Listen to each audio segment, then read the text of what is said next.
Well, Liverpool can't be dislodged from the top of the First Division, whatever happens against Chelsea this afternoon. They really have had a phenomenal start to the season, unbeaten in the league. They're the First Division's top scorers, the best defensive record as well, and supremely entertaining. In fact, it's been written that this is the most entertaining Liverpool side since that great renaissance under Bill Shankly over 25 years ago. Well, who better to judge than our guest this afternoon, player then, pundit now, Ian St John. Fair comment? Was it that long ago? Well, I think they've been spoiled here at Anfield because that was a great side through the 60s, you know, Peter Thompson, Roger Hunt, Dean Callaghan, all those great players. And then they had the Keegan-Toshack partnership, then we had Dalglish playing Highway, and, you know, great entertainers. Now they've got John Barnes, so it's very difficult to say who's better than who right through the years. But I would say that today's team are very, very entertaining. Well, they've got Chelsea this afternoon. One of them, John Hollins, believes their structure is strong enough to actually cause Liverpool some problems this afternoon, particularly down the middle. That's where Hollins feels they are very strong indeed. To start with the number one, which is Roger Freestone, Ingo, a young man. I just feel that he won't let us down, and I know that people will be surprised and say, well, what a good goalkeeper is after today's match. And I see the old signs of Joe McLaughlin coming back, captain of the side, driving people on. He's had some very good matches at Liverpool, so he's not shy of going to Liverpool. And a test will be on him today. And I think he'll come through. I think he'll come through and start showing the dominance that we know he can. And then there's that big blonde bombshell, Kerry Dixon. He's been out for a good 4 or 5 weeks now with a hamstring, but had a great return last week. And I know he'll be relishing getting a good through ball from one of our players there and putting it in the back of the net. That's what Kerry's good at. He's certainly good at that far post and getting in with the headers. So we've got to supply him with those crosses, and then I think you'll see the true Kerry Dixon. I'm looking forward to it. And so we all know, if you were in his shoes, Ian, where would you actually tell your players to attack Liverpool? How would you plot their destruction?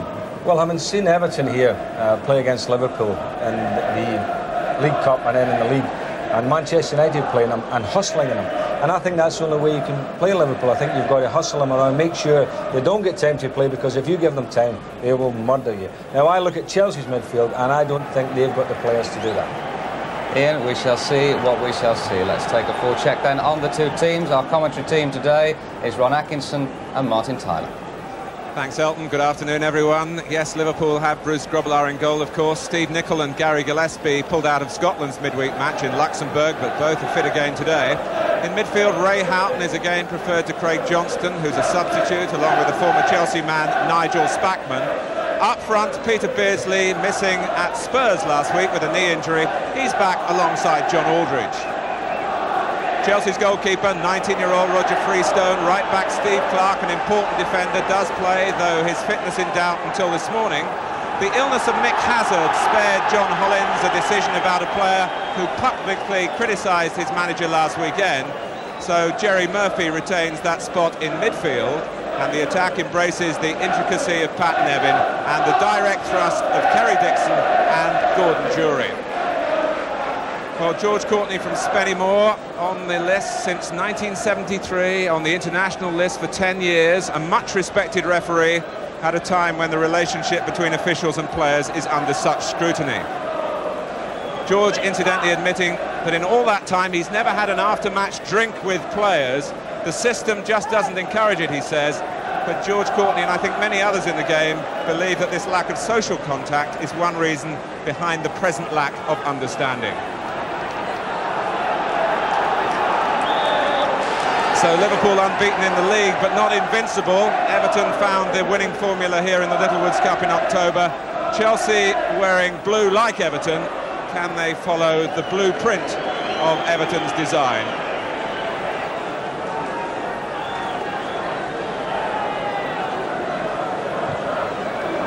It's a crisp December afternoon on Merseyside. Aldridge making the first run, trying to get between Dorigo and Pates, and Tony Dorigo covered well.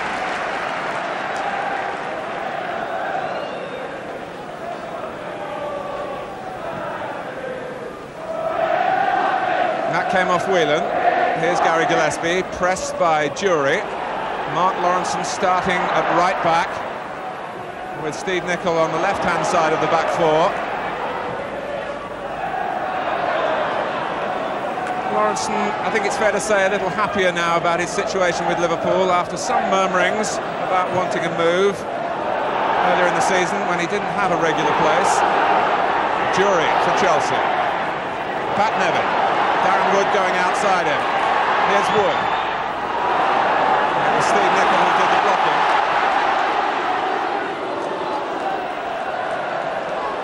And John Barnes pressed into an error then. And surely it's that pressing in midfield that Chelsea must try to do. Ian St John making the point that that's going to take an awful lot of application and industry on their part. Here's Beardsley. Going ahead of him is Ray Houghton. The gap plugged by Joe McLaughlin.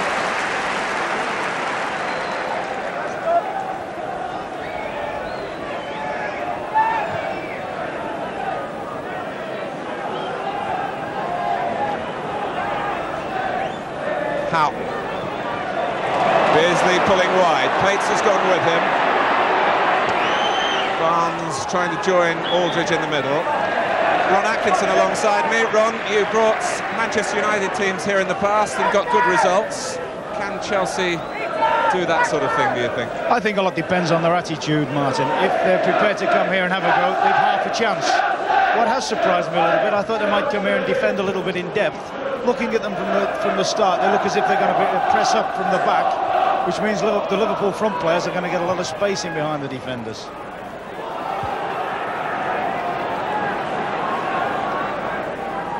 Lawrenson spurning the early ball forward, and then McMahon not able to supply it in Beardsley's direction. But it is 52 years this month since Chelsea last won at Anfield in the league.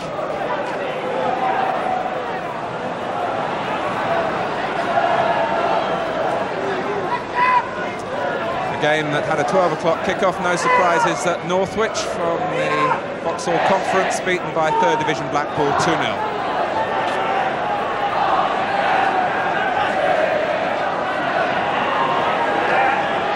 Steve Clarke, Scottish international. A strong Scottish theme at Chelsea these days. And it's Liverpool's Scottish captain Alan Hansen with a clearance.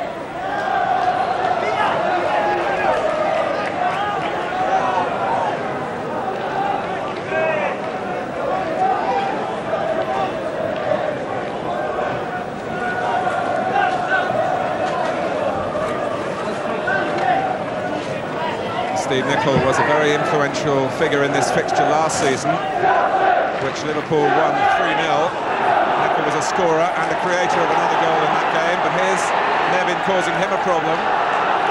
Jury, it's crisp, it's Dixon.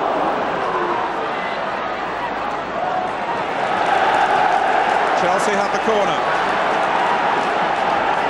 That really was a driven cross that Terry Dixon did quite well to react to.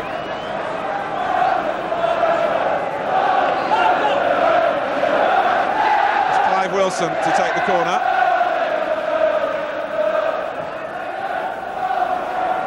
McLaughlin was unmarked.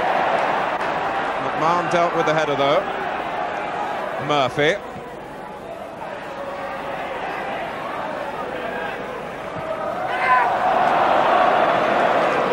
Well, a bright start from John Holland's side, which has lost 8 of its last 9 away games. But Colin Pates telling us last night that in some ways the players are quite happy to come here with that sort of run behind. It takes some of the pressure off, and if you've won the last 4, maybe Chelsea will relax and enjoy themselves, although John Hollins, I'm sure, Ron, would have preferred them to have won those last 4 away games. Well, that's right, but they're certainly in a situation today where no one, with the exception of themselves and their own supporters, gives them a realistic chance, and that can work for them. I'm rather interested to see how Niven does, because I can remember a couple of years ago, the little fella absolutely destroyed Liverpool. McMahon trying to stoke the fire in the Liverpool midfield. Lawrenson providing the width, as the fullbacks so often do for Liverpool.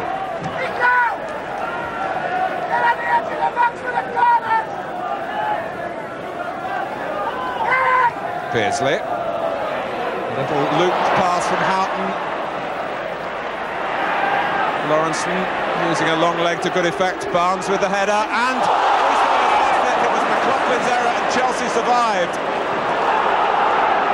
Almost a moment of catastrophe there at the back between the captain and the young goalkeeper. I think I've seen more situations this season, Martin, than I've ever seen where there's bits of misunderstandings on back passes. I mean, one really doesn't know how much information the goalie gave him there. I wonder if that could have happened with somebody with the likes of Shilton or somebody like that, who would have demanded or commanded and cleared the situation up very quickly. Roger Freestone playing at Anfield for the first time, and almost an unhappy memory there.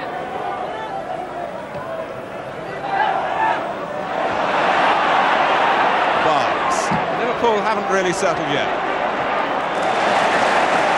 Lawrenson. And now they're driving forward. But Darren Wood, who does that job so well, unselfish worker in Chelsea's midfield, got a foot in a timely way. Lawrenson. Beardsley's flick, and Freestone comes this time, and Pates, in an exaggerated way, made sure that he shepherded the ball and that there were no misunderstandings there.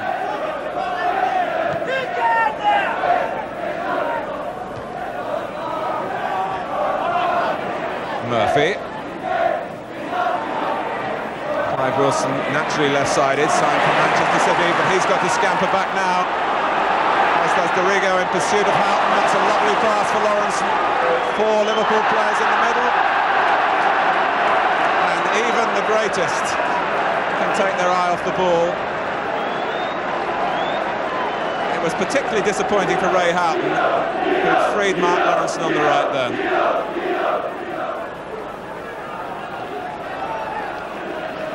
So if you've just joined us, a bright opening, but it's Liverpool 0, Chelsea 0 with 8 minutes gone.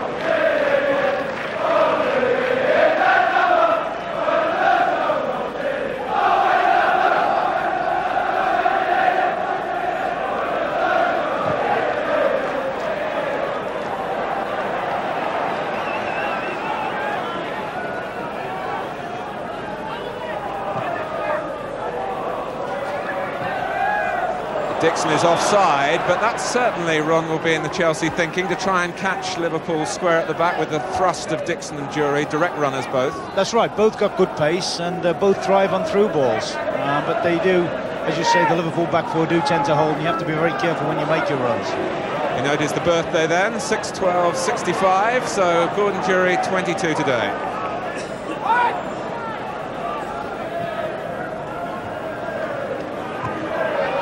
Here's McMahon.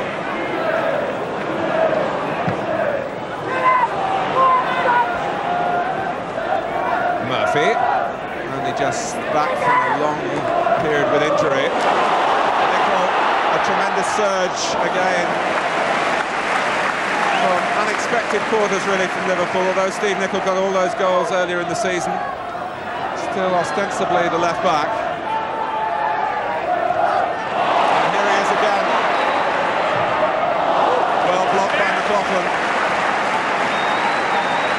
A genuine two-footed player, Steve Nicol, so when he does cut in on his right foot, he's quite entitled to try the shot, although there were others there slightly better placed to his right.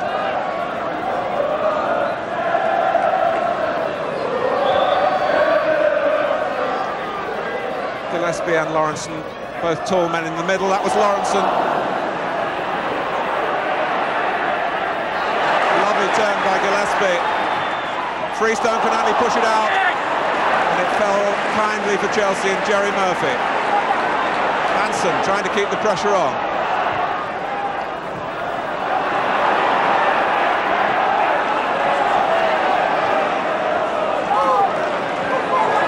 Nicol, Barnes, Wood harassing and hustling.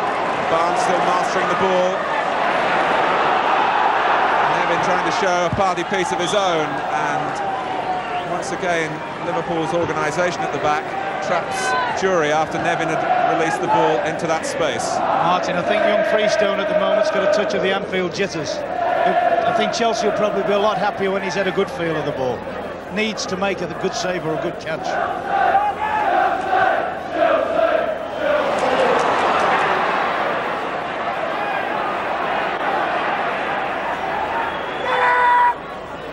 Whelan. It's Wilson and Houghton. Wilson trying to let it run. There wasn't enough weight on the ball. After one or two Liverpool appeals, all George Courtney points for is a throw.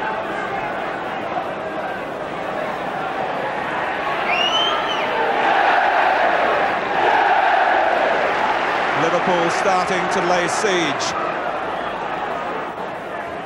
Barnes trying to turn McLaughlin. The flag stayed down.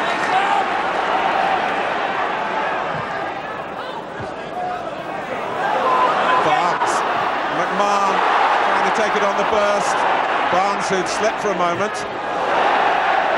Good blocking by Wood from Aldridge. Liverpool trying to select the right pass to unlock Chelsea here. But conscious, I'm sure, that with players like Nevin and Dixon here, Chelsea have a potency of their own. Jury is in the middle. Gary Gillespie having shown some lovely skill in attack, with some marvellous defending there.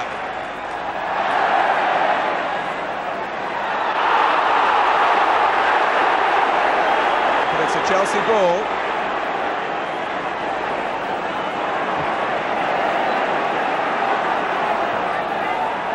McMahon. Beardsley peeling away on this near side.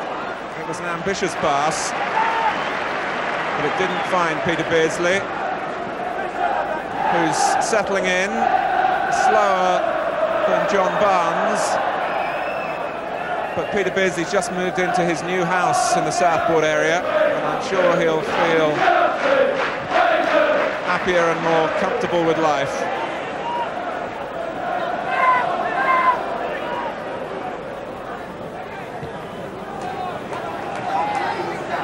Here's Nicol.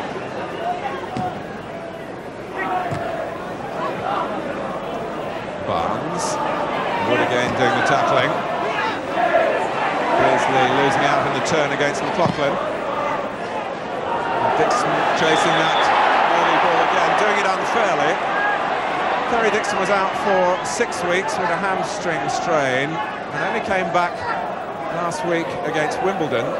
So just one match after quite a long period of injury under his belt. Jury.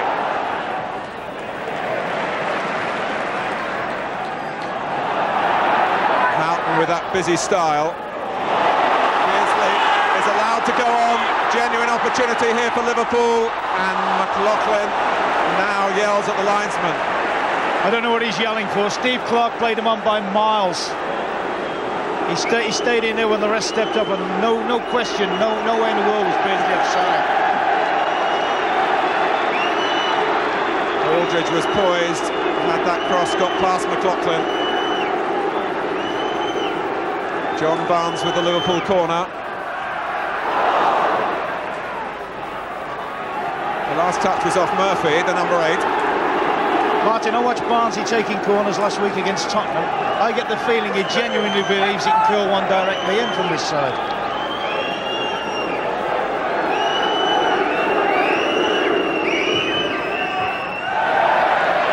Nicol, Gillespie, and Freestone hangs on. He certainly gave them a dimension there, John Barnes, because that was a thing you never ever really worried yourself about with Liverpool, about corners or set plays. But he's such an accurate deliverer of a ball.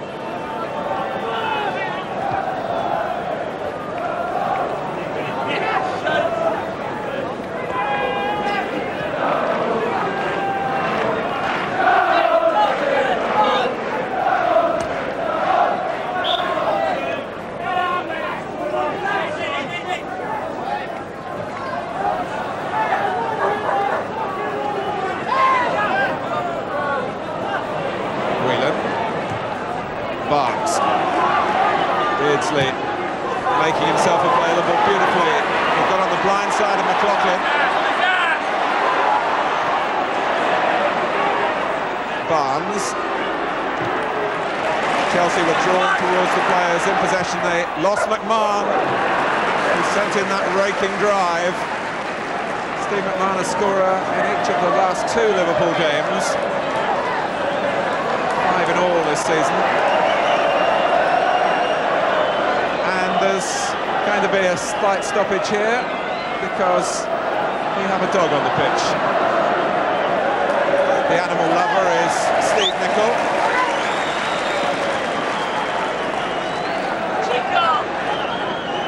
George Courtney didn't actually produce the red card, but made clear of his intentions.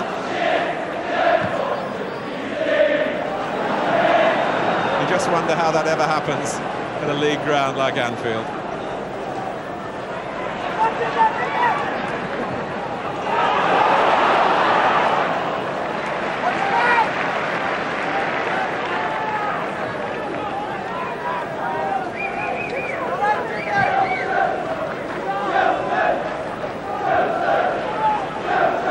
Gillespie did well twice. In fact, he was probably fouled both times.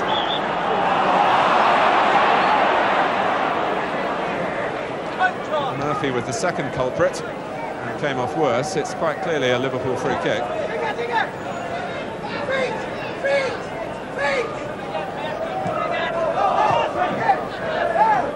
Barnes and Beardsley linking up again. Marr might just have come back from an offside position.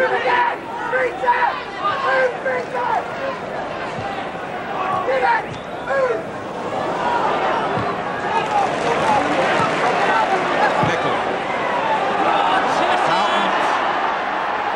And McLaughlin with 2 to face. Beardsley was the other Liverpool player. Did well. The captain setting the example. Chelsea not short of good honest toil in this opening phase of the game. Well, it was an attempted shot, I think, rather than a pass by Beardsley, and he didn't connect, and Aldridge was still trying to sniff an opening from it.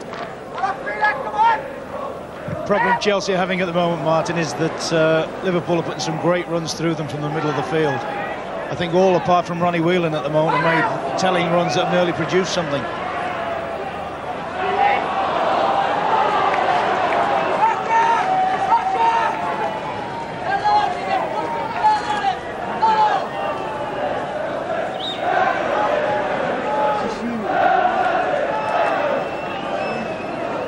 Coming up to the 20-minute mark in the first half, Liverpool 0, Chelsea 0.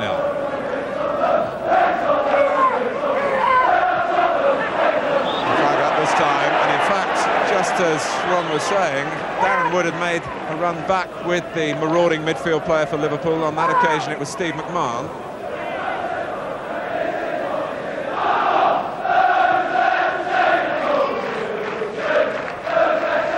So there it is, December 1935, the last win here by Chelsea in the league. Since then, 19 Liverpool wins and 9 draws.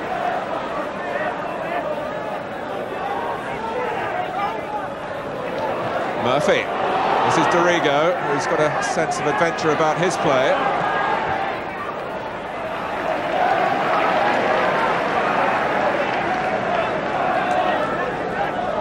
Jury. Dorigo. One for Dixon to fight for. Nevin has the chance. Grobbelaar got it the second time, having fumbled across.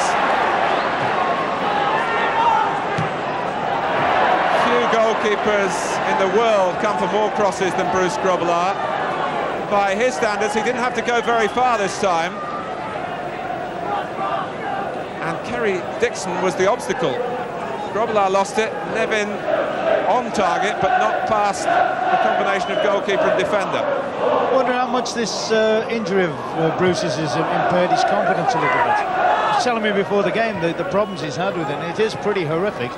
Virtually every time he goes down, the stitches in his elbow split and have to be sort of re-sewn after every game. It's the right elbow, Ron, and it's certainly restricted his training.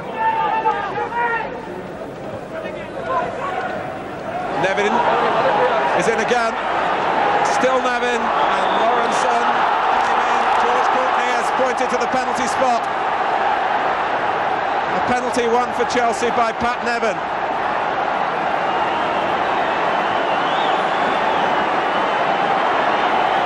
He shrugged off Nicol. Lawrenson came back. That was the challenge. So, on his 22nd birthday, Gordon Jury faces Grobbelaar. He faces the cop. And Chelsea lead.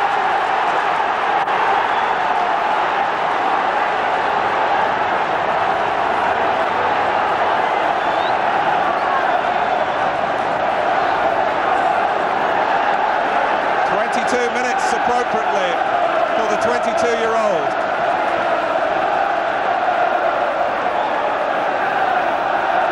And a thump tone. Beautiful penalty, Martin, but I'd have to confess I couldn't be sure myself. That's Whelan. Sorry, Rod, to cut across you then. I wouldn't like to be sure myself that that was a penalty. The full marks to Nevin for his persistence. He's only a little guy and he shrugged off two very strong defenders, Nicol and Lawrenson.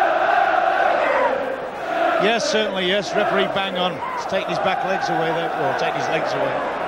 George Courtney absolutely right from that angle, our angle from the other side of the ground.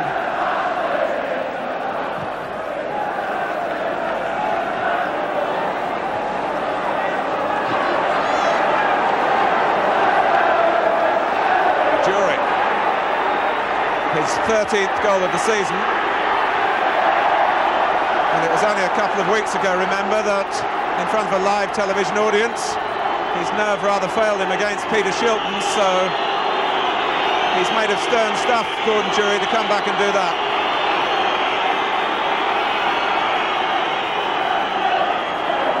Wilson.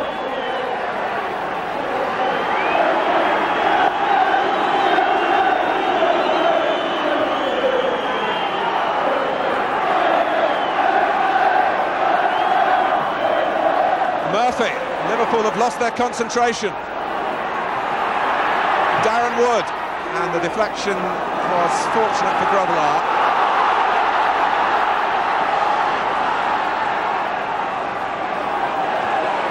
Wood biting in, but with a stud or two showing. Chelsea are never short of travelling support. And those who've come up from West London are feeling now, although there's a long, long way to go, that their journey is worthwhile.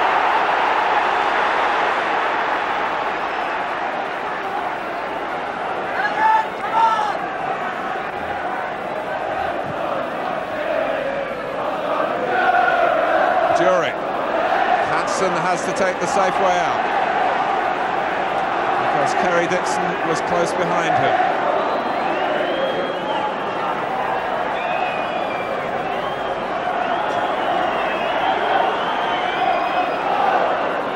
Gordon Jury showing up well, giving his midfield players front men to pick out, but the picking out then was done by Grobbelaar. Barnes.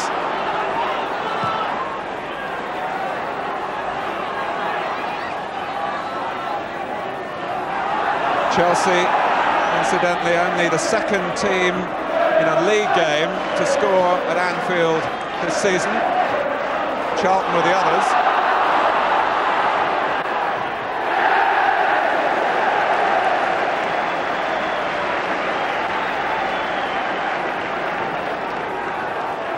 At the moment, Chelsea have got an awful lot to be thankful for to their two central defenders. They've stood firm against the Liverpool onslaught and have given the rest of the lads a chance to play. Hansen, that's another error from Liverpool at the back. Dixon. Jury was a long way away to try and find with a pass.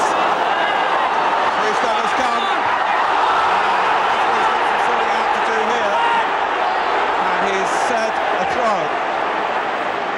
Roger Freestone having to learn his trade, really, under the glare of First Division football at Anfield. But he's surviving.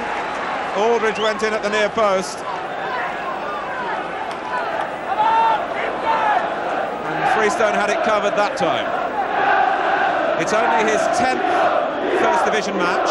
He's not yet got a clean sheet. What a place it would be to start. And before that, as you can see, just 13 games with Newport County. A real rookie of a goalkeeper.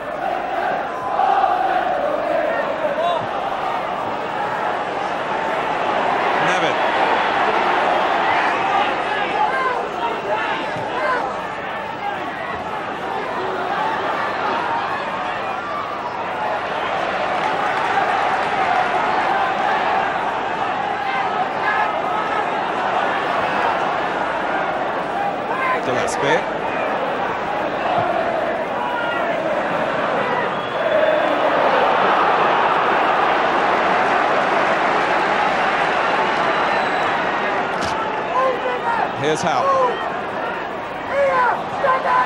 Ronnie Whelan, who's just been holding things in midfield so far.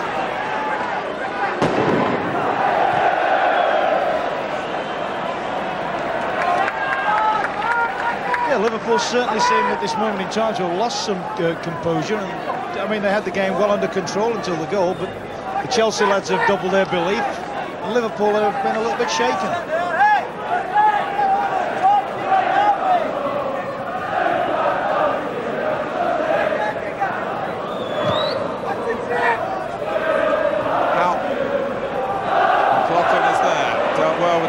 Bouncing ball. And a push by Gillespie on Dixon.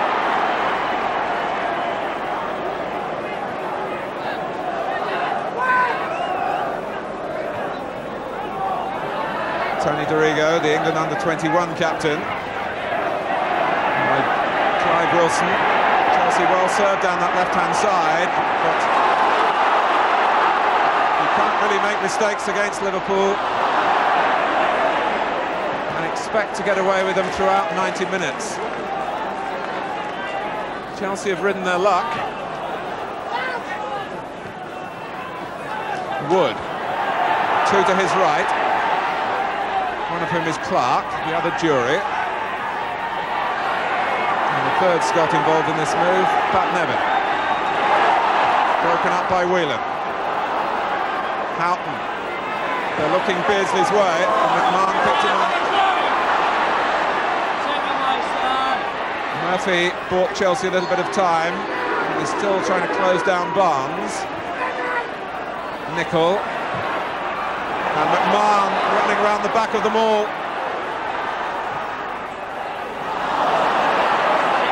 Barnes. Nicol.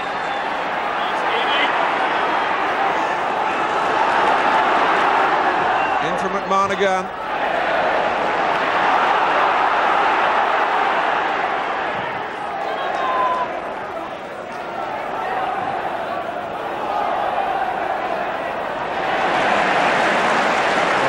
Gary Gillespie could play in any area of the field. Aldridge offside.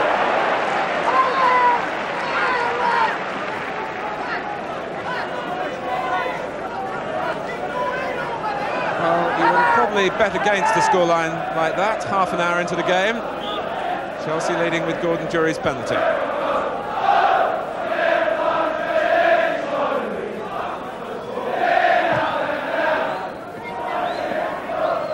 Dixon, and a second time. Here's Nevin in the clear again.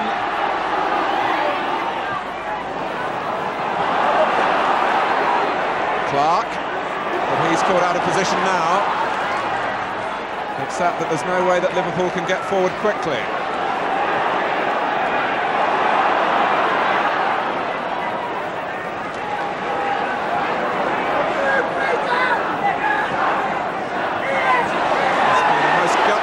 First half hour from Chelsea, but Nicol freed by John Barnes. Wouldn't quite fall for Houghton. That's been the story so far for Liverpool. McMahon, Barnes.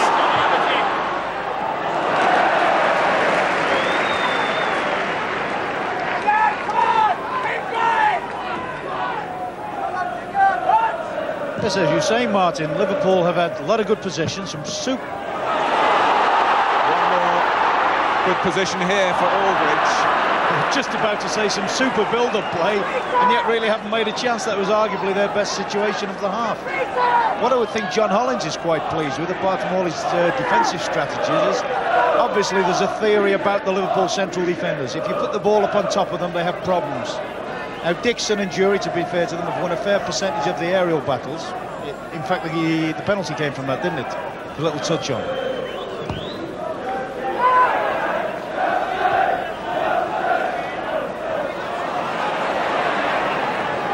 Well, they'll be pleased on the Chelsea bench, I'm sure, but they certainly won't be relaxed.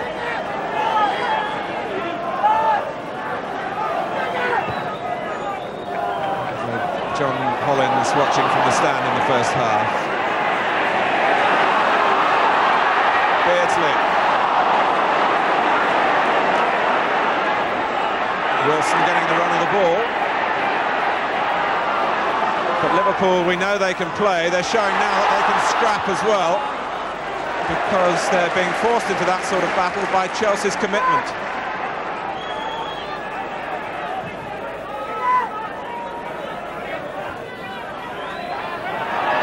Wilson.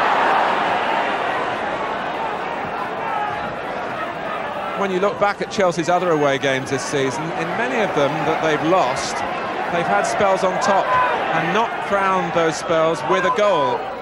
Well, they've got the goal here.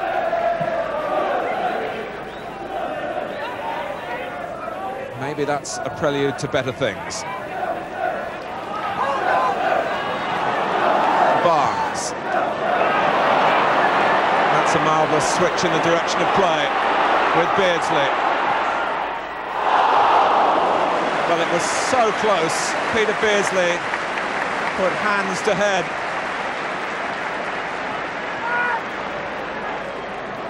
That was very direct football from Kenny Dalglish's side. The pass from Barnes, the run and shot from Peter Beardsley, and a relieved Roger Freestone.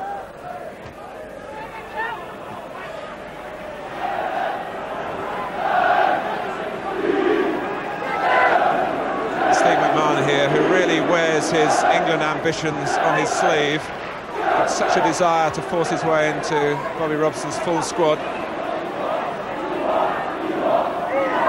He must be quite close. Nickel. McMahon again. Beardsley taking over, threading it through. Houghton, Barnes.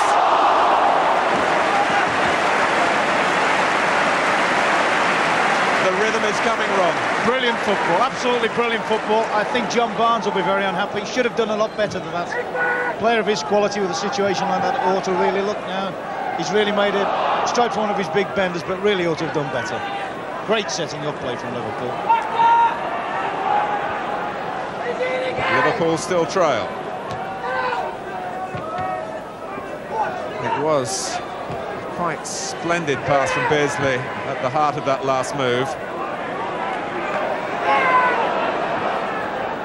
Houghton, who'd made a run across from right to left and finds himself in the centre again. Aldridge, it's Clive Wilson, who's operated a lot at left back, of course, as well as on the left-hand side of midfield.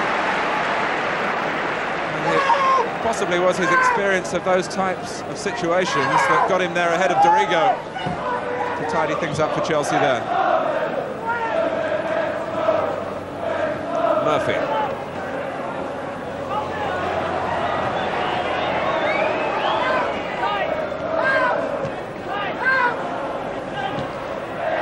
It is a most absorbing game, being played at a frantic pace.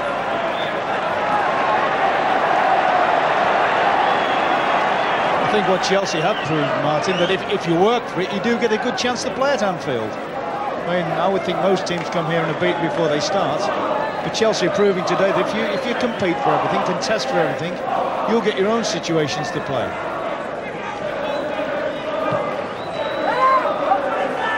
That should be McLaughlin's, not cleanly.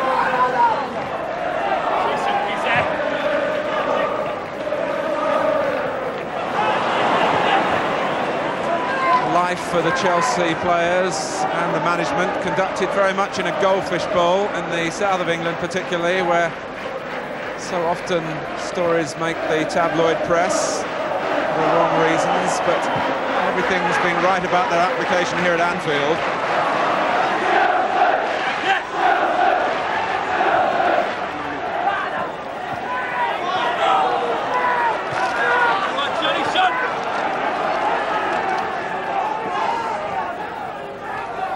Barnes,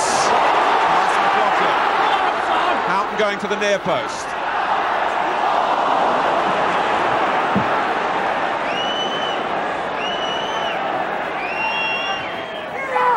McMahon.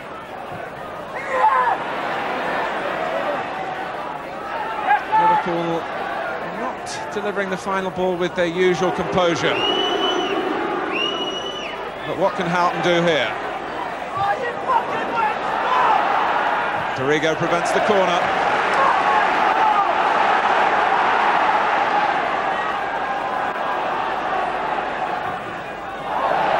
It's a corner this time, off Dorigo. It would mean so much to Chelsea to be able to hold their slender advantage to half-time.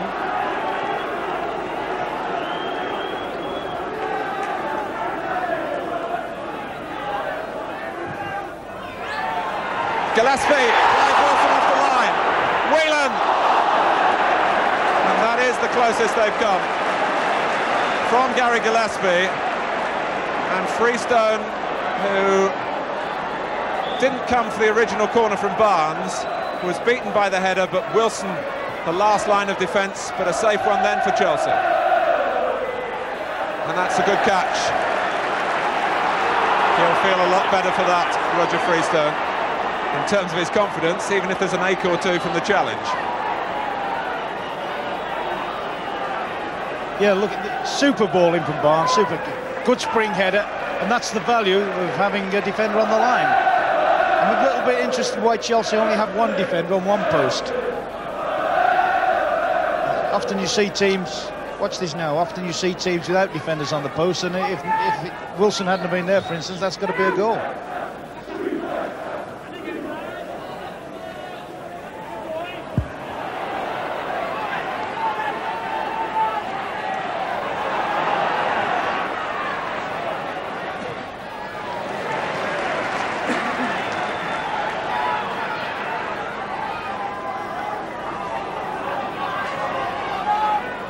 Clark.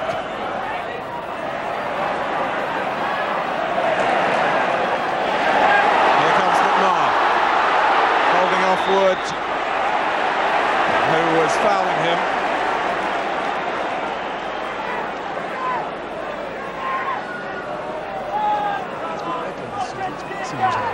Just over 5 minutes of a compelling first half remaining.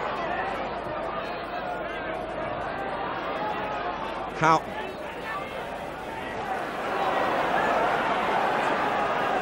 Chelsea regroup, allowing Gillespie to size up the options available to him. McMahon, the flag is up. Chelsea breathe again. Steve Nicol there making Pat Nevin do the defending. It's not a natural part of Nevin's game.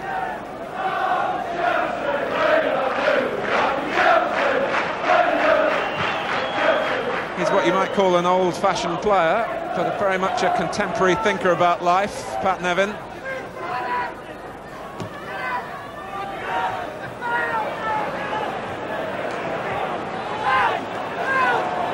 Clark.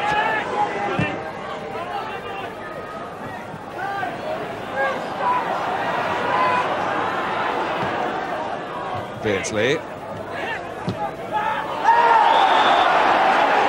They were trying to get Aldridge through, but he was obstructed, and it earns a warning for Clark, who was the guilty party. Beardsley lurking left, away from Clark, and Freestone blocked it with his legs. We've seen Peter Beardsley find the back of the net from those positions before. There was just that little look up, look across to try and throw the goalkeeper off the scent.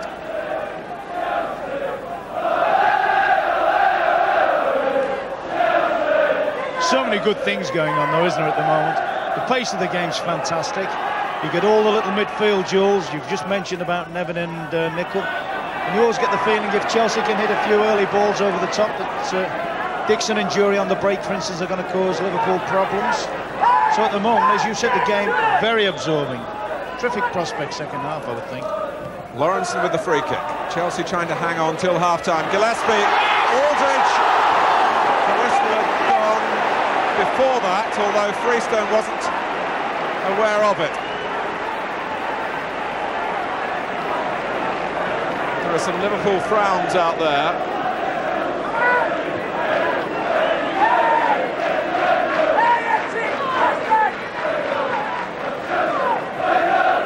Gillespie seemed to climb cleanly, and Aldridge didn't seem to do a great deal wrong, but it's a Chelsea free kick.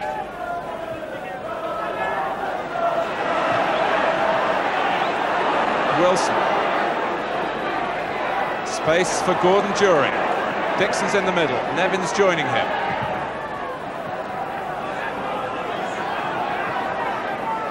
Murphy.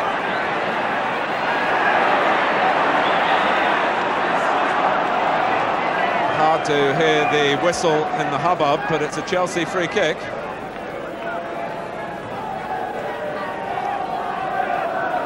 With 2 minutes to go to the half-time break.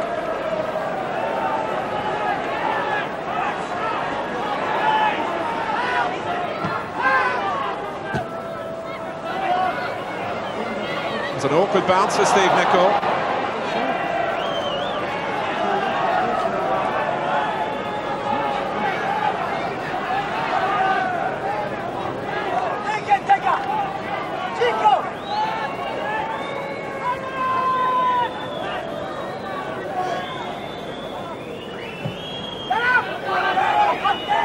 Barnes. The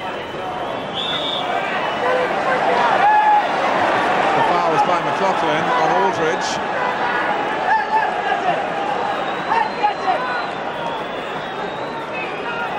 Chelsea have just left Gordon Jury upfield. Dixon has come back with Gillespie. Nicol.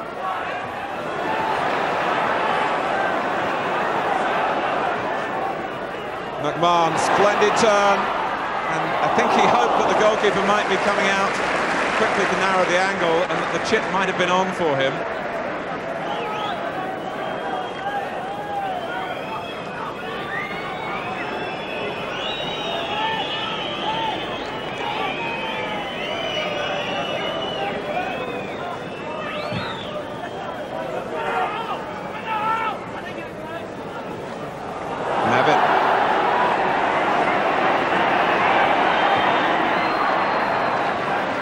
Having to come across to help Lawrenson, the two players involved in the penalty incident midway through the half. Wilson trying to get round the back of Liverpool, blocked off by Mark Lawrenson.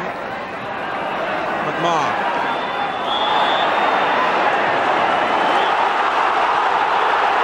Wasn't taken from the right place, and the play will be pulled back. George Courtney making it clear to the Liverpool men nearer the halfway line. Beardsley was hoping that they got away with a quick free kick, but the ball certainly wasn't placed in the correct spot where the foul by Wood on McMahon had taken place.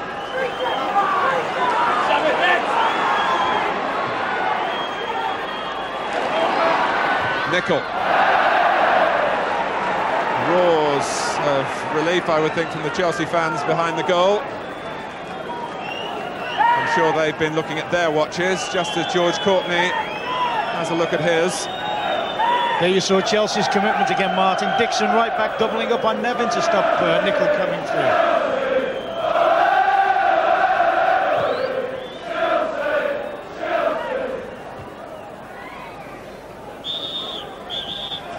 Liverpool unbeaten in the First Division over their first 16 games.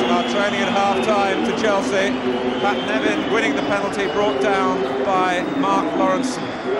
The most absorbing 45 minutes. We're going to take a short break and get the views of Ian St John with Elton Wellesby, but we leave you with a look at the man who scored the only goal of the first half, Gordon Jury. Stay with us.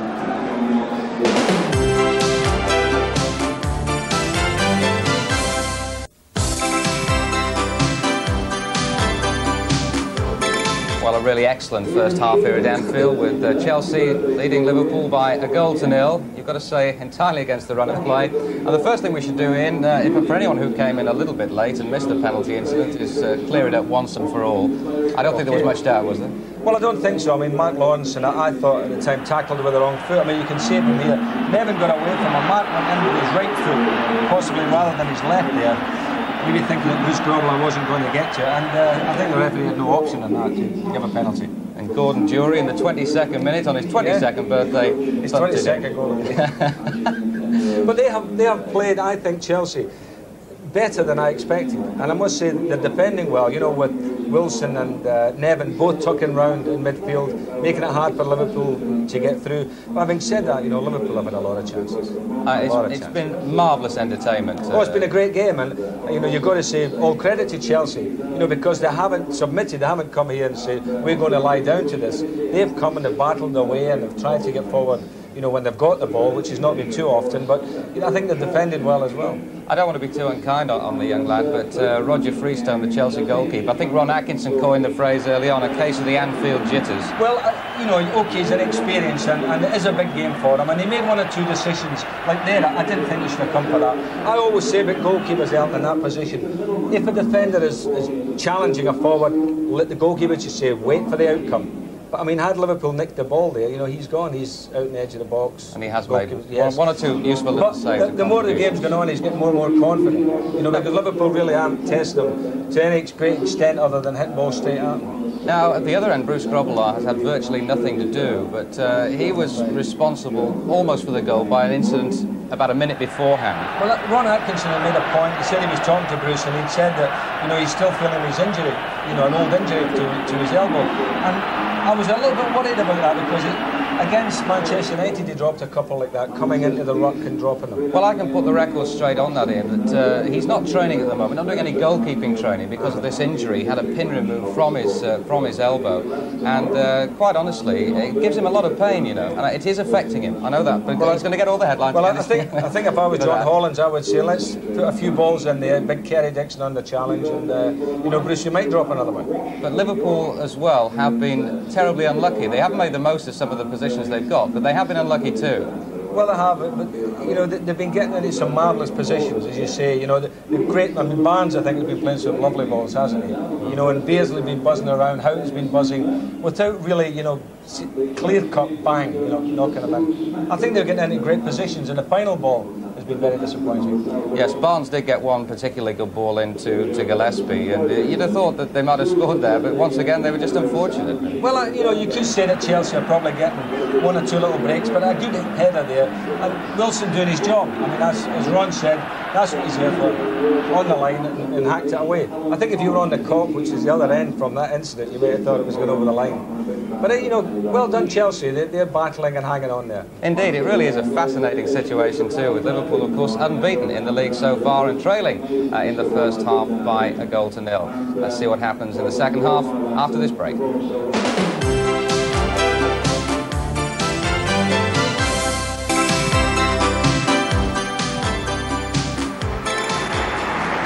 Welcome back to Anfield, and what a second half it promises to be for this young man.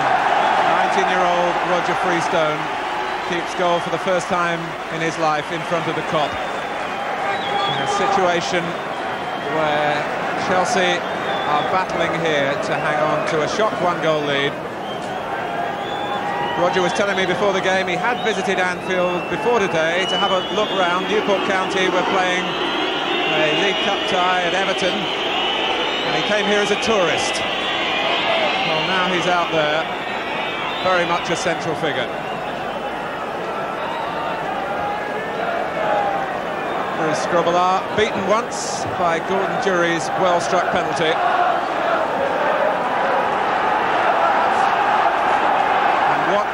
happens, whether Chelsea hold on or Liverpool come back, a story will surely unfold over the next 45 minutes.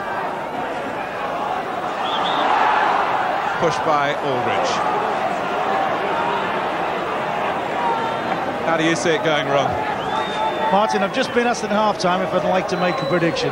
Definitely sitting on the fence. I think it could be anything. I really do. I know you might say yes, sitting on the fence, but no result would surprise me at the moment. All things will be capable. And that's the charm of this particular match. Lawrence. Here's Beardsley. Barnes getting in front of McLaughlin. Whelan, Freestone's first test of the second half. And the punch cleared the area. And that's a trip on Dorigo by Whelan. Quite an interesting character, Tony Dorigo, England under-21 captain, as I said in the first half. He's got a British passport, an Australian passport, and an Italian passport. Really hedging his bets there. But feeling very much English, he was telling me now, because of his representative football.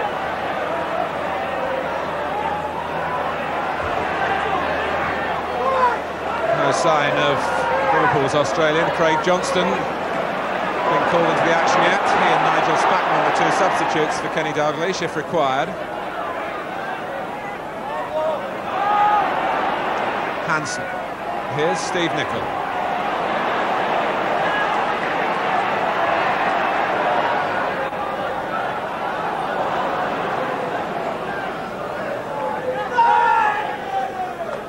Whelan.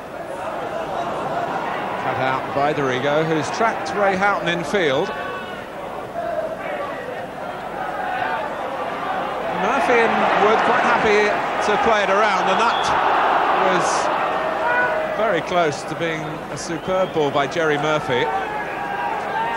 Dixon was offside.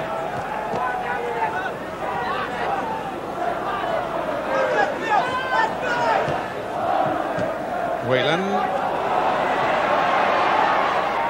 Difficulty there for Dorigo.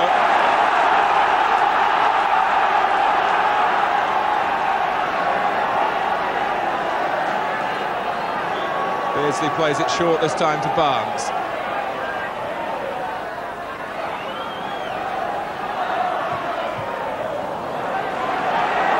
It's Jury doing the defending this time.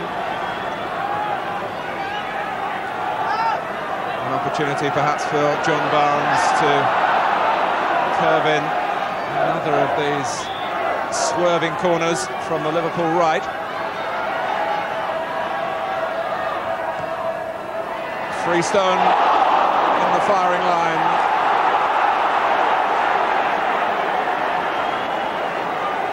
That was Aldridge who dived in with the goalkeeper. Goalkeeper's done exceptionally well to put him off his stroke there, because that was an ugly ball for him to deal with, Martin. You said at half-time he'd only been here before as a tourist. Certainly, you know, there's no way he's going to be on holiday second half. Whatever happens, there's nothing surer than he's going to be arguably the busiest man on the field.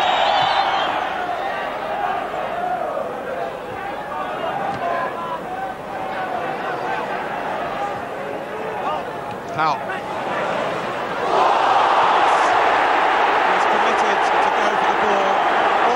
Peter Beardsley, no fuss,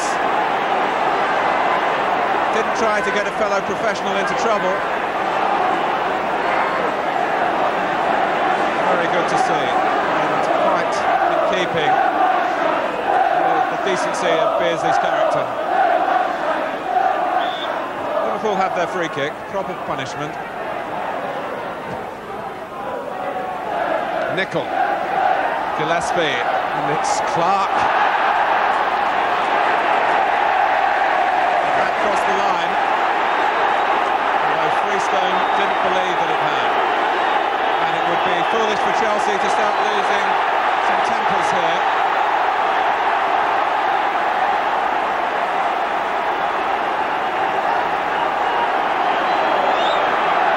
In actual fact, Martin, you can sympathise with Freestone a little bit, because actually he had a better view of the ball than anyone. The linesman who gave it was... his view was completely obliterated by bodies. Barnes. And McLaughlin stood his ground like a rock.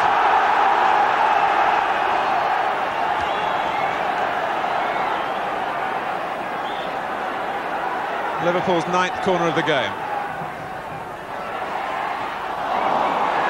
Steered away by Darren Wood. McMahon. Well won again by McLaughlin, who wasn't too pleased about a stray elbow from Aldridge. Nicol round the back. Aldridge is in there.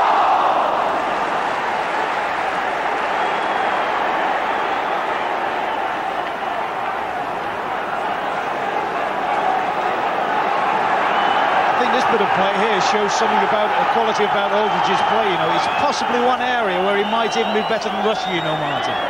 He's certainly brave enough, and he possibly takes up better positions for heading attempts at goal. You're talking about him as a goal scorer, Ron. Last week against Tottenham, he was a goal maker with 2 splendid first-time touches.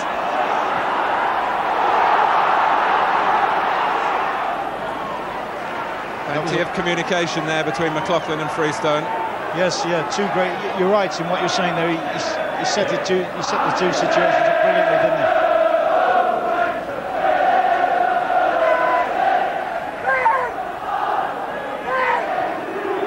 Those Chelsea defenders would love the likes of Dixon and Jury and Nevin to be able to get hold of the ball for a little while and keep the play in the Liverpool half. Just relieve some of the pressure that's building and building. With Barnes. Oh, how did he do that?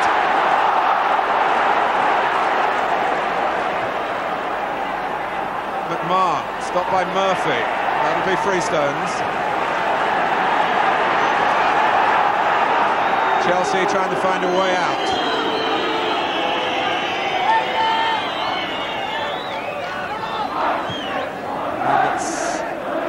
A wonderful goal, record goals to games that Aldridge has. He's operating in a very congested area in this match as Chelsea qualifies back again. Houghton.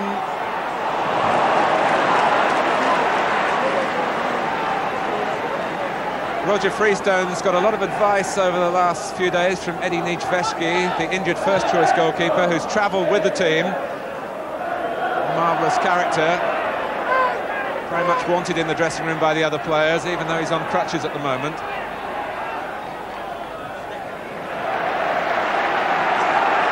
So here's a chance for McLaughlin and Pates to draw some breath at the back. And maybe an opportunity with Darren Wood here to set something up with a throw. He finds Clark. Dixon and Jury are in the middle. Clark with Nevin.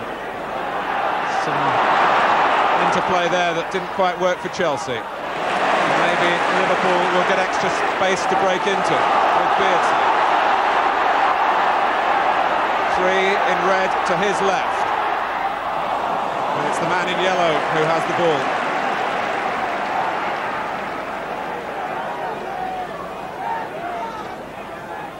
This second half will be played as much in the mind for Liverpool as with their feet.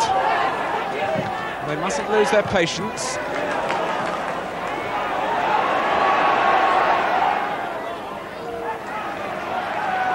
That's something John Hollins will be hoping for. He'll be hoping that his side frustrate Liverpool that much. They start to over-attack from the back and maybe leave little spaces for Jury and Dixon and Nevin to hit them on the counter. Well, Dorigo has put his side in trouble. Aldridge.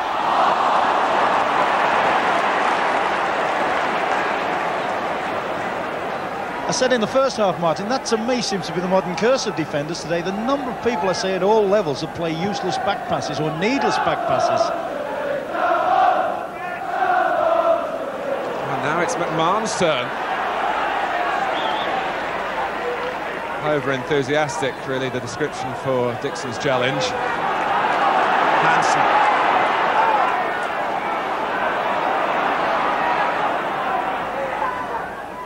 Whelan. And Jury running back. Great work in the team cause that. And then, with the composure to find the useful pass too for Clive Wilson. Wood.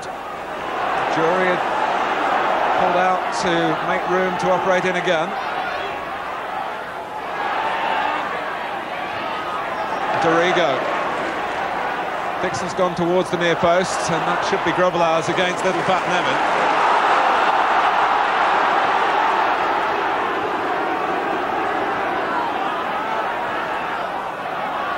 Still Liverpool trail.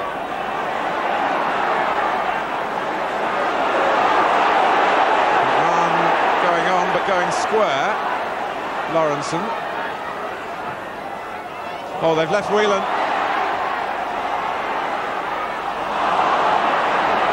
Barnes! Oh, close this time. The ball's still in play with Lawrenson. Barnes, he set up McMahon. Oh. Chelsea hanging on by a thread. And I know when that thing's happening against you, Martin, if you're the team that's doing the attacking and that thing's happening against you, you do begin to wonder whether it's not going to be your day, you know. Even if you're Liverpool.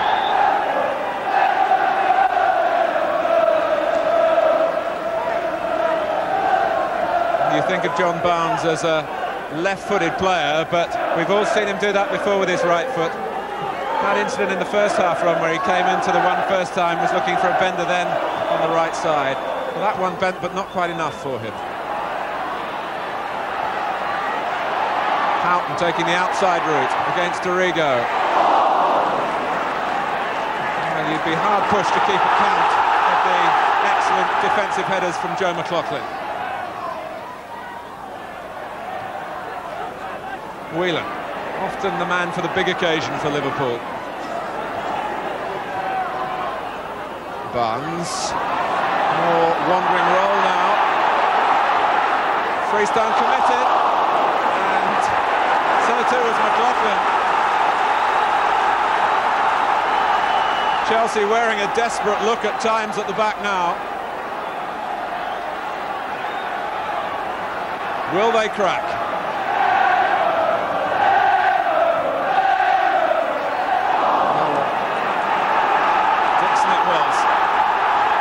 Cost of another corner.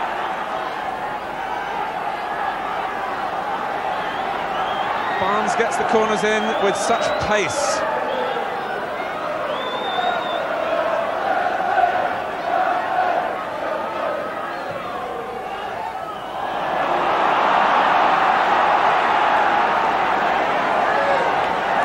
It's a succession.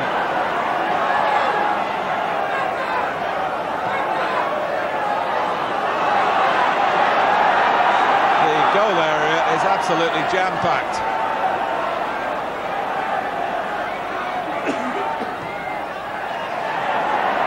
Gillespie. It's the outside of the goal. This is what I term defending with the Bible in one hand, Martin. I mean, those Chelsea lads at the back have certainly earned their money today. They've had to concentrate, battle and scrap every inch, haven't they?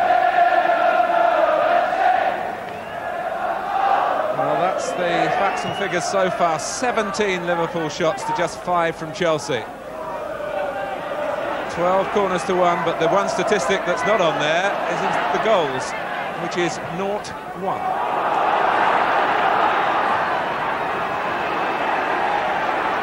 Nevin trying to make that 1-2. Jury! Grobbelaar was uncertain. I think that highlights what Chelsea are capable of. Good pace up front, Nevin, Dixon and Jury. And also, as I've said, if there is a suspicion of a weakness at the back for Liverpool, it's their inability in the air, actually.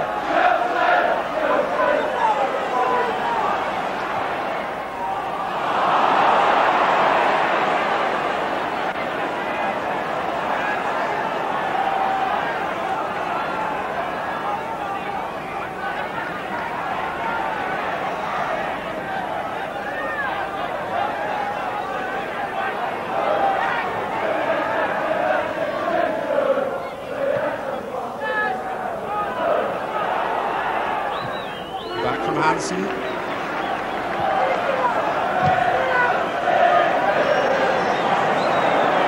Now played.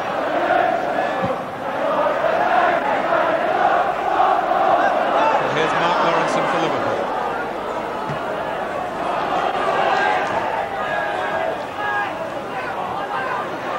Woods had to hit the back pass firmly.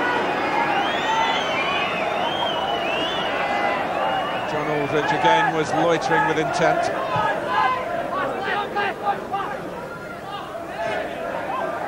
Good flick by Dixon to Jury. Lawrenson just got back because it did look as though Jury was getting the better of Gary Gillespie.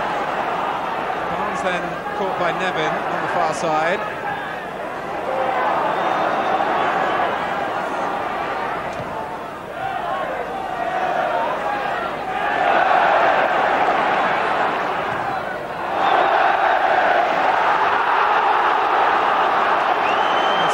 A double ricochet back onto Darren Wood. Just one thought, Ron, there's a feeling in the game that Liverpool get a lot of penalties.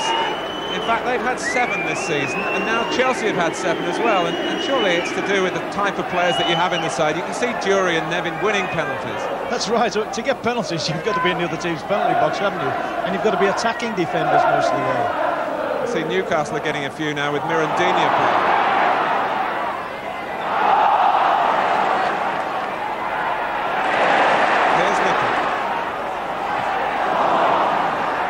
Go across. The Chelsea players getting in each other's way, and it's Liverpool appealing for a penalty then.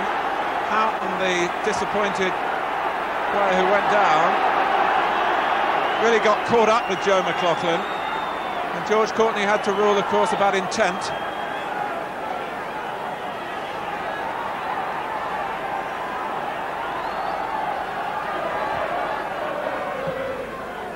Aldridge! He certainly whips those crosses in, doesn't he, John Barnes? He was saying about George Courtney, he had to rule, was it intense? He was also stood 5 yards from the cop as well. Takes a brave man to give a penalty, stood that, or not to give a penalty, doesn't it? Stood that close to it. And it very nearly led to a goal in any case from Aldridge. One of those predatory players around goal you daren't take your eyes off throughout the 90 minutes if you're a defender. Houghton pressed back. You'd hardly think that Jerry Murphy's only played one First Division game before the day this season.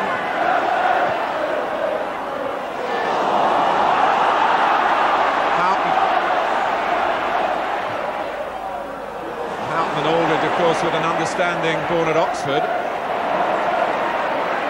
Nicol. Barnes. Peter Beardsley! No!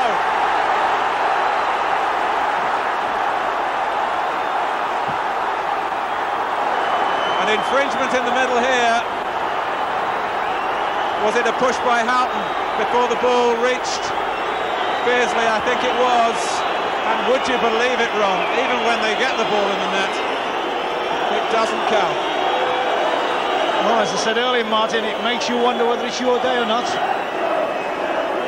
Very brave decision again from George Courtney. No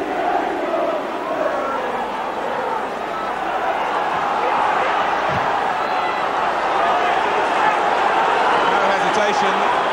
Almost before the ball had flown up into the roof of the net from Beardsley's shot. The whistle was blown.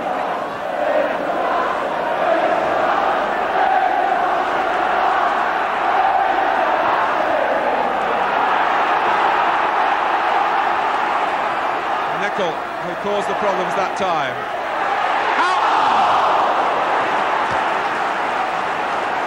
It's incessant.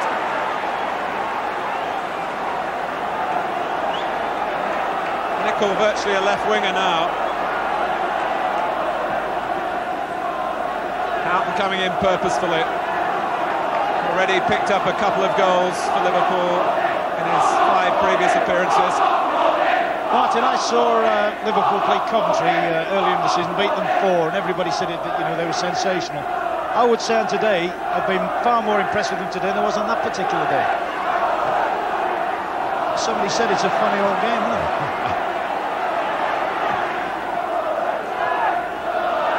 If you say that too often, Ron, they'll give you a programme on Saturday lunchtime. Here's Hampson. Beardsley peeling to the left, and McMahon with an incisive dart through the middle, but the ball didn't arrive.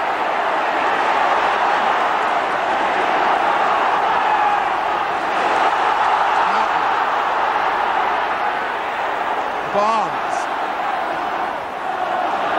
Chelsea twisting and turning to try and keep Liverpool out.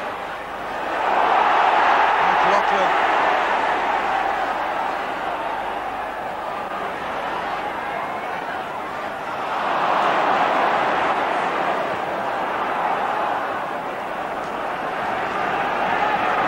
The back for Chelsea, it must be like sitting in the dentist's chair with a drill in your mouth. Seem like an endless time, but the time is passing and time is on Chelsea's side. McLaughlin has caught John Aldridge. It's a second penalty in the match, and Aldridge just the contact there by Joe McLaughlin to mar what up till now has been a magnificent performance. And Aldridge must pick himself up. Freestone must wonder whether Chelsea's luck can hold even in this situation.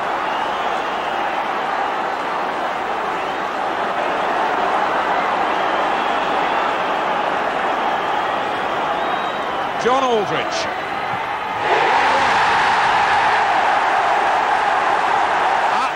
For Liverpool.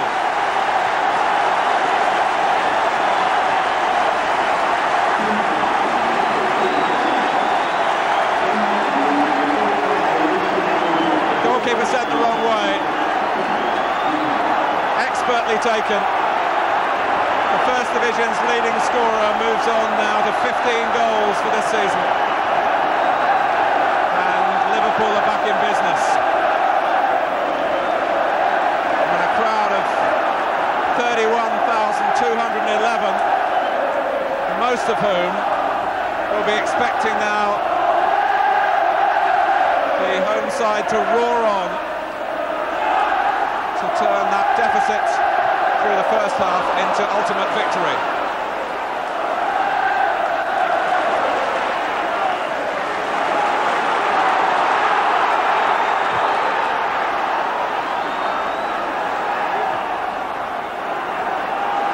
Wood. Ron, it had to happen, really. Well, you began to wonder whether Chelsea would hold out. You know, the luck had gone their way. I think they're a little bit unlucky on the penalty. It possibly, a lot of referees may not have given it.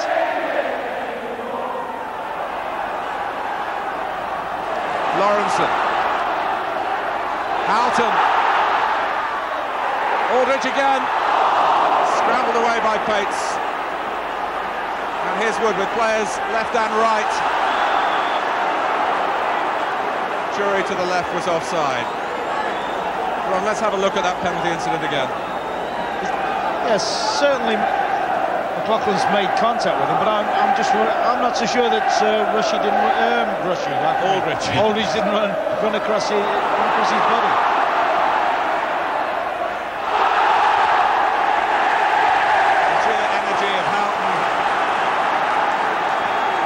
Corner, stopping Wilson, letting it run behind.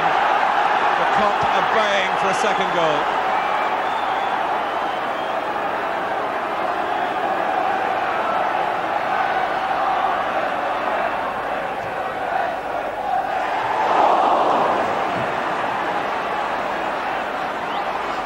McMahon, pass to Rigo. Aldridge.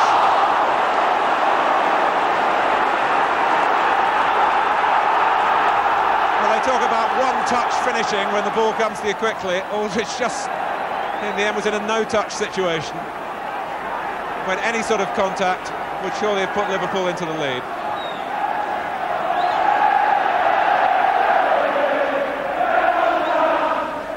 minutes left.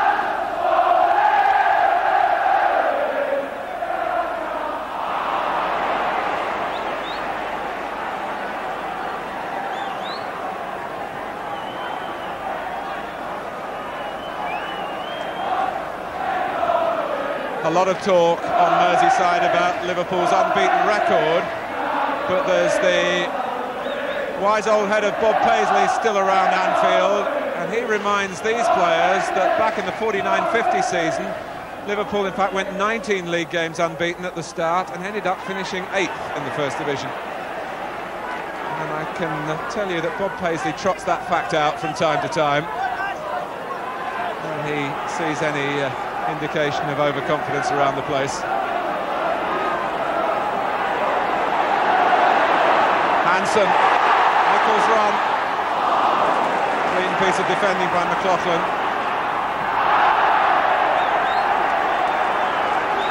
Whoever lad deserved win bonus today, it's that lad McLaughlin. Be a bit unfortunate if he's the reason if Chelsea don't get something out of it today. Scott everywhere on the field you look. It was Nevin stopping him.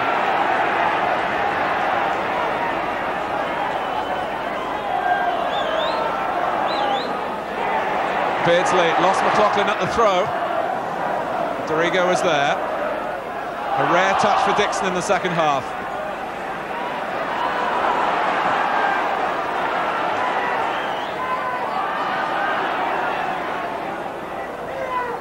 So many ways that Liverpool can break through. One of them, McMahon's eye for goal from midfield, of course.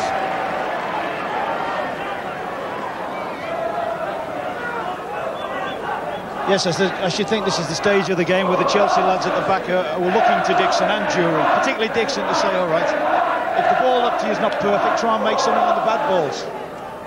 You know, they've got to try and hold them up a little bit from there. Still really playing with 3 forwards, Chelsea. And the Liverpool surge is coming from midfield.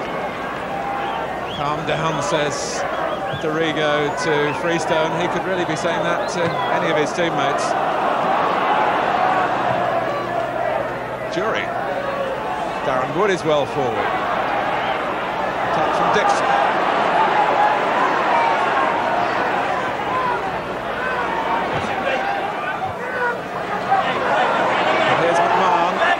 Has to chase back.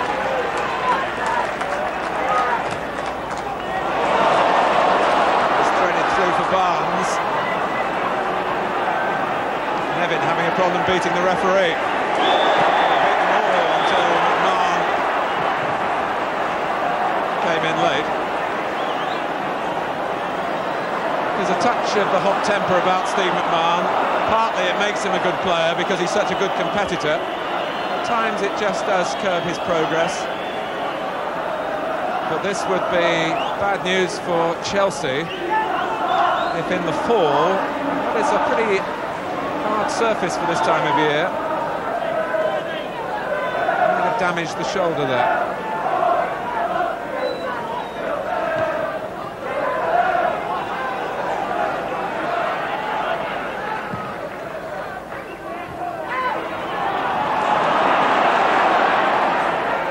Murphy, now Pates.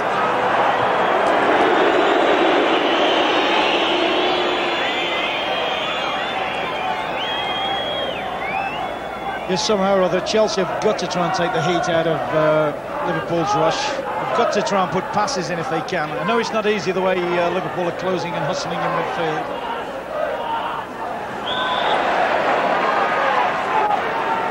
But if people like Murphy or Wilson could just get on the ball a little bit, Martin, and pop it about a bit and just deny Liverpool the ball for a minute or two, it might, well, it'd be a big help for them if they could.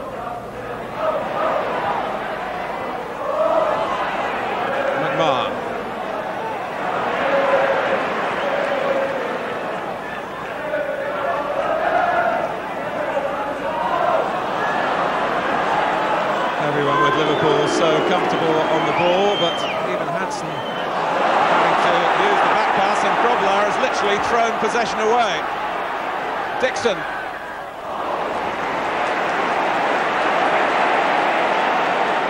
Martin should have done much better there, shouldn't he? Two players up in good supporting positions, and really it fizzled out. Barnes.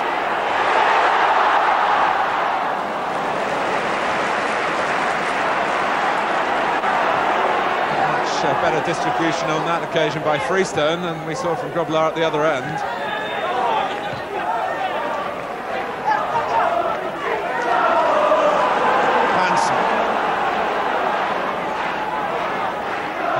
With such majesty. Nicol. Whelan is infield of Barnes, so to McMahon. Chelsea free kick.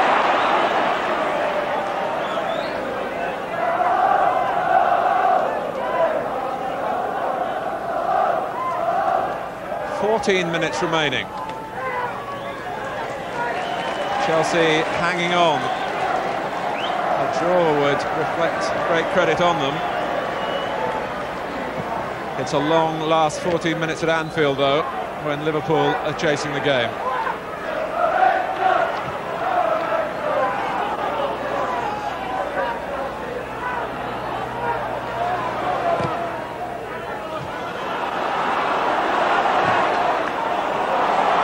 Off goes McLaughlin again.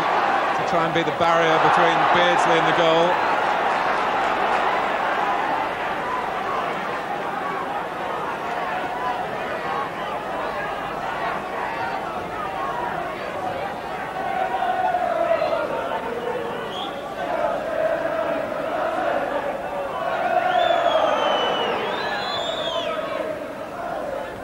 Lawrenson's header. Dixon.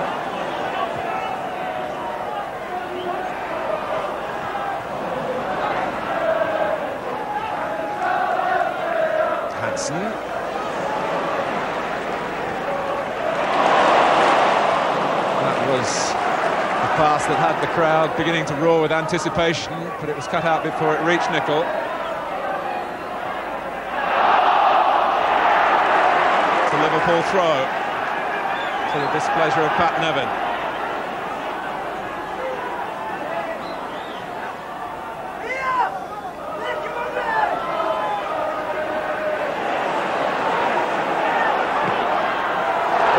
Jury could have taken that in his stride. There might have been problems for Liverpool.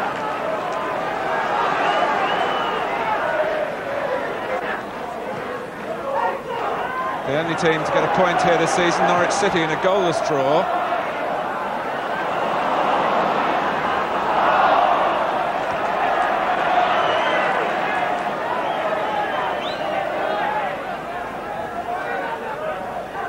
Hansen.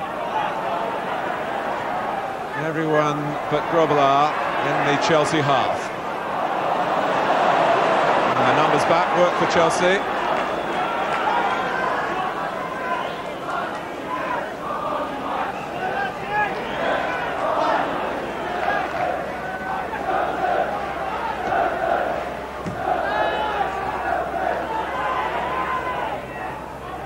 Wood quickly into McMahon. Keeping Liverpool, for the moment, at arm's length. Beardsley.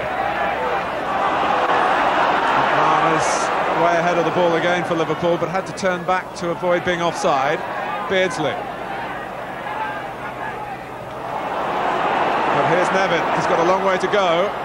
Not a lot being offered by Chelsea in terms of help.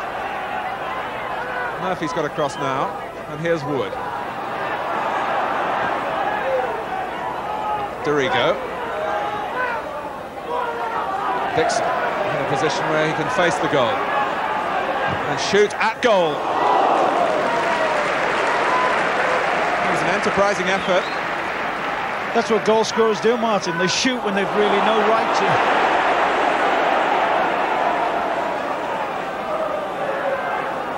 Wilson. And a corner for Chelsea with Grobbelaar's distribution a problem again for Liverpool. He's a natural clown, Bruce Grobbelaar. He's tried to play the straight man in recent seasons.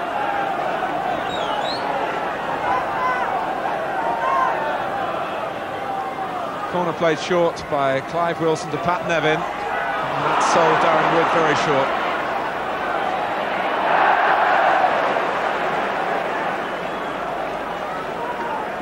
Well, you Chelsea fans watching at home, I'm sure will be biting your nails.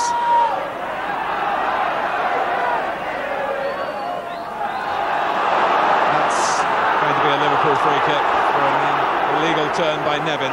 Just get the impression, though, Martin, that Liverpool, having equalised, have maybe just took the foot off the pedal a little bit and are trying to just play in a controlled way now. Certainly the tempo of their game's dropped considerably. Mustering themselves, Ron, I'm sure, for a storming finale with Barnes. There's a real examination for Steve Clarke, who's been developed by Chelsea into an international defender. 3 caps for Scotland now, although he missed out in Luxembourg this week through injury. And Clarke penalised. Real possibilities now for Liverpool. Whelan over the ball, in from Barnes, who can try again. And Freestone fumbles at the near post. Chelsea wouldn't be best pleased if they lost the match from this corner.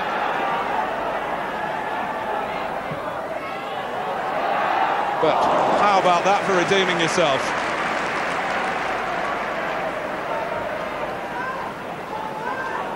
Well, Craig Johnston will be bursting to get into the fray. Not yet called upon. Houghton.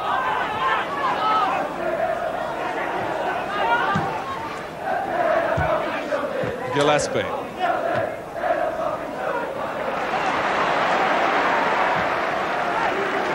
As you say, Ron, it really is the first time that the pace of the game has just slackened right from the first whistle.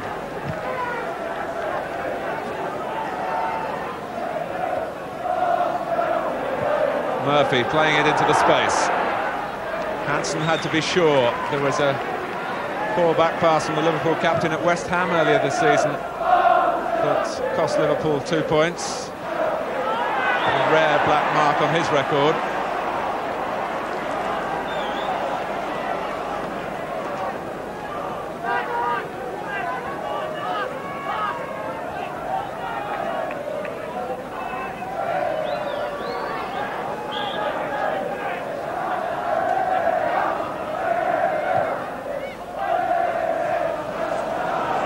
Out from Clarke.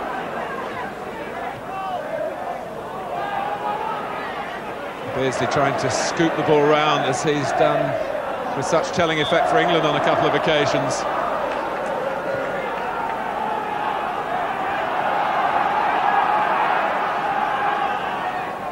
McMahon.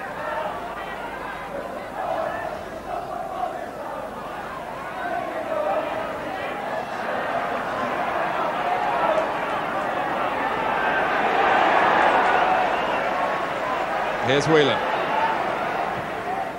Gillespie well forward, Jury back defending against Lawrenson.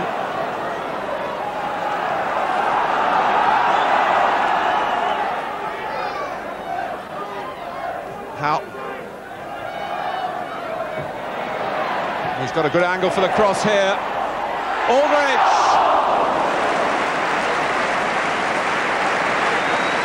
Well, one former Newport County player having a real old duel here with another produced by the same club. Wonderful work by Houghton on the right, the angled header from Aldridge, and Freestone there, just in the right place for Chelsea.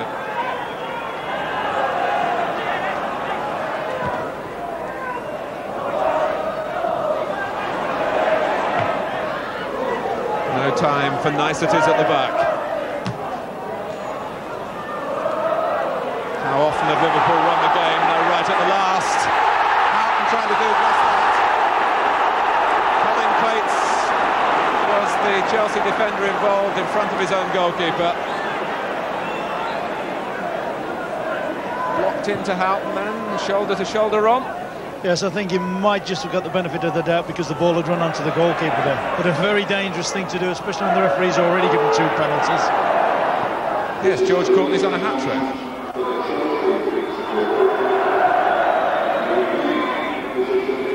But as ever, he's kept the game flowing. He must take his share of the credit from what's been a hugely enjoyable afternoon at Anfield, with the outcome still not decided. How?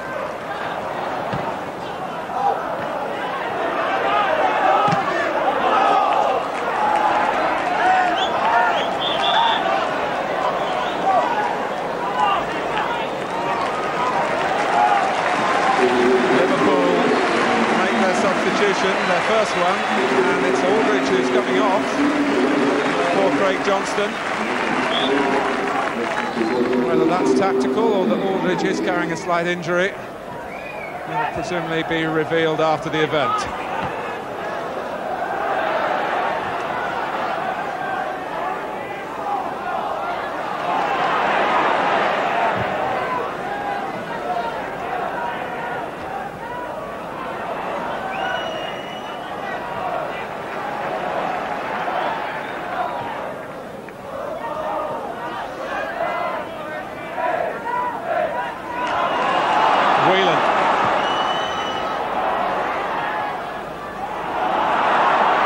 Here's Houghton. And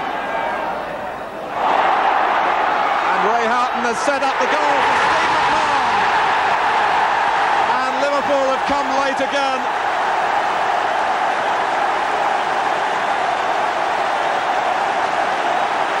Set up the goal and set up the victory, it would seem. Unless Chelsea can show real resilience. But how about that from John Barnes? The back heel that invited Houghton in behind the Chelsea backline. And the other invitation was for McMahon, which he accepted gleefully. It's been a long haul, Ron Atkinson, but Liverpool finally in front. I suppose once again you've got to give the manager some credit there, because made a substitution. He's put Barnes up the middle. Now, John Barnes did appear to panic a little bit when the ball came to him, didn't he, in the penalty box? A marvellous goal. Clinical, marvellous.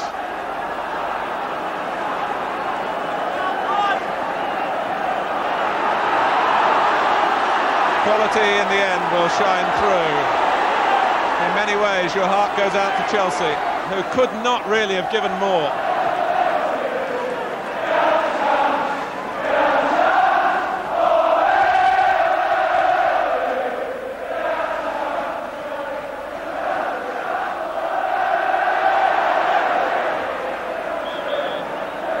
Dangerous play by Wood, but Gordon Jury just before that had gone down.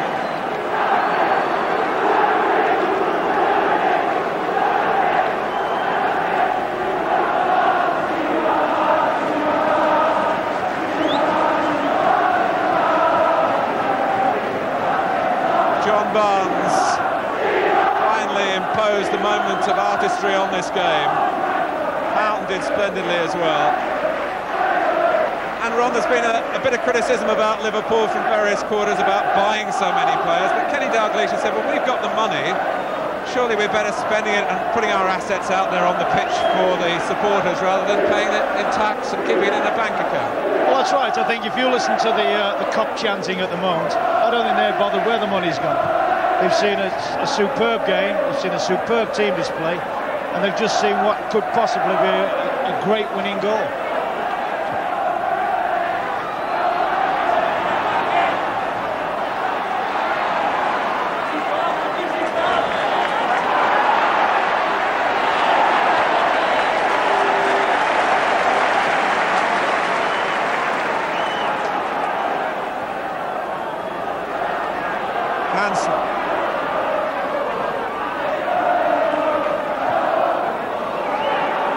So Liverpool, who trailed at half-time, hit the post in the second half, had a goal disallowed in the second half, and that would have dampened many a spirit. But their morale here is of the highest order. It's part of the Liverpool's secret, really.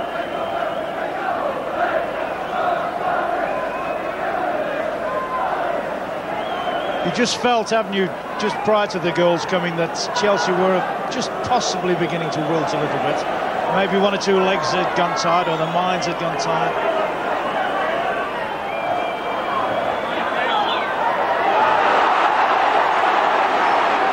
Well, there's still time for Chelsea to alter the script.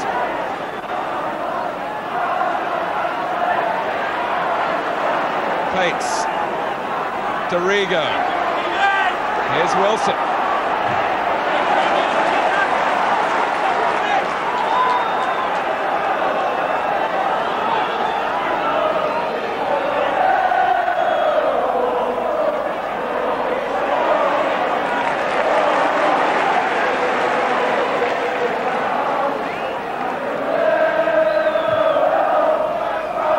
It's the vintage Merseyside sound, isn't it? The Kop in full choir.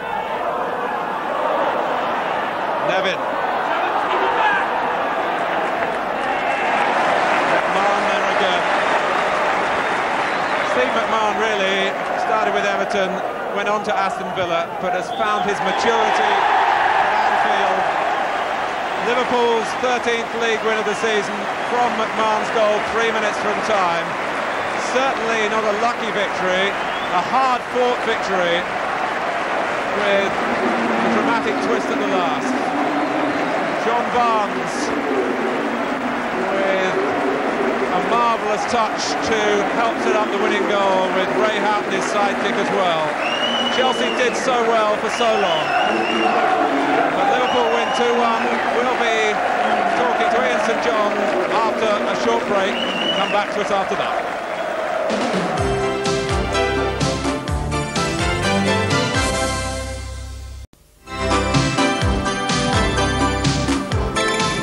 Well, we didn't get a sensational result, but the adjective certainly applies to the match. 90 minutes of riveting entertainment here at Anfield this afternoon, and a win for Liverpool that takes them 5 points clear at the top of the First Division, ahead of Arsenal. Liverpool still with a game in hand.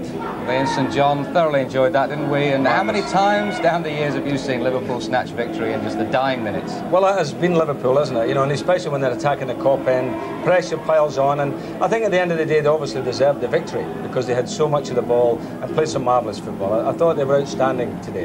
And really the goal typified the way they played, didn't it? The one-touch football, beautiful to watch. Oh, great, you know, and John Barnes for me is the man of the match because you know, he's outstanding, isn't he? I mean, he can play long balls, he can play balls outside of his foot, beat men, shoot, he can do everything. You know, he's a cracking player. Ian, let's have another look at that marvellous winning goal by... And Barnes was involved in this as well. You know, Houghton plays a nice little one too, but look at the skill of Barnes there, a little flick. I mean, that's what you pay money to see in football matches. You know, we can all do relatively simple things, but a little bit of special footwork that you see in a football match comes from real stars, and I think John Barnes is now a real star. I think he's a superb player. And just a very quick word about Steve McMahon, who keeps coming in with these so important goals. I'll tell you something, there is not a better midfield player in the game at the moment than Steve McMahon. Scoring goals, making goals, working hard, terrific player. Ian, thanks very much. So John Barnes is man of the match. We have time, I think, for a quick word. He's with Peter Brackley. Yes, John, well done, congratulations. Barkley's man of the match, and there's the champagne, and I would think some relief in the Liverpool dressing room. Well, yeah, because we've gone through games like that, you know, creating a lot of chances, and Norwich in particular, you know, where we didn't score, and the longer it went on, it looked like it was going to be another one of those. How much credit to Chelsea because of the way they played today? Well, they did well because they came here and they scored early on, you know, and they always score goals, but today they defended very well. And your own performance today, I mean, Liverpool really are bringing out the best in John Barnes, aren't they? Well, I was surprised actually to get a man of the match. It's still nice, but I mean, I'm just glad that the team won. Well, congratulations, and hope you enjoy the champagne. Thank you. Ian, you've watched the great Liverpool players down the years. How does this guy compare with some of the greats like Thompson, well, Highway? That's right. I think Thompson, Highway, great left wingers, same as this boy, but I think what he can do is score goals as well.